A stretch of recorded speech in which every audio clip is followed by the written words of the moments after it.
और ये अब बिल्कुल समापन इस कार्यक्रम का। राष्ट्रपति यहाँ से रवाना होती हुई, अंगरक्षक टुकड़ी उनकी आ चुकी है, जो विशिष्ट मेहमान है वो भी राष्ट्रपति के साथ यहाँ से रवाना होंगे। आप देख सकते हैं प्रधानमंत्री नरेंद्र मोदी सब सारे मेहमानों को यहाँ से अब विदाई देंगे और उसके बाद इस कार्यक्रम का समापन होगा। लेकिन एक तस्वीर अभी बची हुई है और वो तस्वीर ये है कि प्रधानमंत्री नरेंद्र मोदी अभी अपने देशवासियों के बीच में पहुंचेंगे, उनका अभिवादन करेंगे और छूने की उनको एक जो होड़ दिखेगी वो भी अभी हम उन तस्वीरों का इंतजार कर रहे हैं, क्योंकि हर साल प्रधानमंत्री कार्यक्रम के बाद इस कर्तव्य पथ पर एक बार हमें वॉक करते हुए दिखाई देते हैं, लोगों से मिलते हुए दिखाई देते हैं। देखिए राष्ट्रपति यहाँ से द्रौपदी मुर्मू, जैसा कि मैं शुरुआत से ही कह रही हूँ कि चीफ ऑफ आर्म्ड फोर्सेस अब इस पूरे कार्यक्रम के औपचारिक समापन पर समारोह स्थल से रवाना होती हुई, अंगरक्षक टुकड़ी उनको एस्कॉर्ट करते हुए।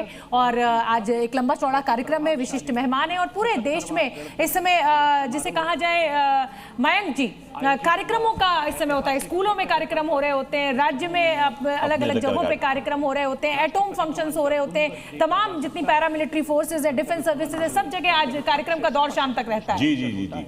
और मुझे तो अपना बचपन याद आता है कि स्कूल में 2 लड्डू भी मिलते थे।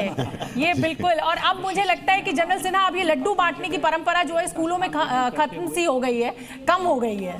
बस शोभना जी और कहीं पे ये ना पेनिट्रेट कर गई। अब तो मैं देखता हूँ सोसाइटीज में जिस तरह से, और उसको एक राष्ट्र धर्म की तरह देख करके मनाया जाता है। बड़े जोश होता है, बहुत खरोश होता है। इसमें बच्चे ही नहीं है, अब तो महिलाएं, बूढ़े बुजुर्ग सारे मिल जाते हैं। और देखिए दिल्ली के अंदर में इतनी सोसाइटीज हैं, आपके सोसाइटी में भी शायद मनाया जा रहा हो जहाँ आप रहती हैं, तो एक बड़ा अच्छा है। दोनों विशिष्ट मेहमान फिर से वापस बग्घी में सवार हो गए, जिस बग्घी से आए थे राष्ट्रपति की बग्घी से, उसमें सवार होकर के फिर वापस। सर की बात को आगे बढ़ाता हूँ कि हमारे यहाँ 8-10 सोसाइटी के आसपास जितने भी कंस्ट्रक्शन वर्कर या जितनी भी लोग होते हैं, उन सभी के साथ हर वर्ष 15 अगस्त 26 जनवरी को हम 3 घंटे यहाँ से जाने के बाद 2 to 5 हम उनके साथ समय खर्च करते हैं, उन्हें बताते हैं, पूरा जश्न मनाया जाता है, पूरा चारों तरफ ये हो जाता है। तो उस चीज को बढ़ावा देते हैं और फिर लड्डू भी बांटते हैं। इसमें एक चीज और बचपन की याद आती है कि इस स्थिति पे जब मास्टर जी कहते थे कि भाषण तैयार करके आना, तो माइक पकड़ते भूल जाते थे कि गणतंत्र दिवस है कि 15 अगस्त है। तो 15 अगस्त को आज भी भूल जाते हैं। ऐसी परेड देखने के बाद 2 गाने आते हैं। जी बिल्कुल। ऐसा देश कभी न देखा, कभी न सुना है, कदम कदम बढ़ाए जाओ, खुशी के गीत गाए जाओ। मेरे ख्याल ऐसी परेड पे जो हमारे जो मेहमान आए थे, और पूरी दुनिया में ये यूट्यूब जाएगा।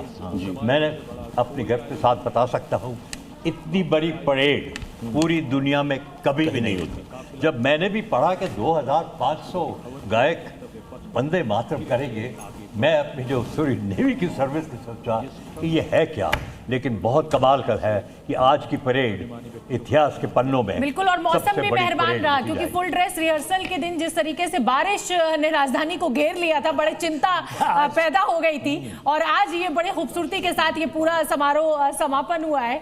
और मुझे लगता है कि अगर सबसे बड़ा अट्रैक्शन रहा तो वो सैन्य उपकरण रहे, सुबोध जी। जी बिल्कुल। जिस तरीके से एक के बाद एक हमारे ऐसे उपकरण जिसको हमें आज ही पता चला, जैसे सूर्यास्त के बारे में बताया गया, आकाश के साथ अभ्र मिसाइल को बताया गया, हर टैंक के ऊपर हमने लॉयटरिंग म्यूनिशन देखे, ड्रोन देखे, उसके बाद हमने अपने लद्दाख के जो वेक्ट्रियन कैमल्स हैं उनको देखा। और ये कहीं ना कहीं मुझे लगता है कि ये हो सकता है हंसने वाली बात हो कि यूरोपियन यूनियन के जो आज गेस्ट हमारे बीच मौजूद हैं, शायद हो सकता है उन्होंने इतनी भारत की जनसंख्या को आज एक साथ एक्टिव होते हुए देखा हो, क्योंकि ये इतनी सारी भीड़ उन्होंने एक साथ अपने देश में ये जनसंख्या का एक शून्य एक्टिव हुआ है। जिस दिन 140 करोड़ का एक्टिव देख लिया तो उस दिन तो दुनिया के होश उड़ जाएंगे। तो बिल्कुल कर्तव्य पथ से मतलब आप देखिए, जो बार बार चर्चा भी कर रहे थे और एनपी सिंह सर बार बार कोट भी कर रहे थे, कह रहे थे कि आप देखिए उनको, उर्सुला वॉन को देखिए, वो मतलब कोई भी ऐसा मिनट नहीं किया जब वो पूछ नहीं रहे हो प्रधानमंत्री से कि ये क्या, बिल्कुल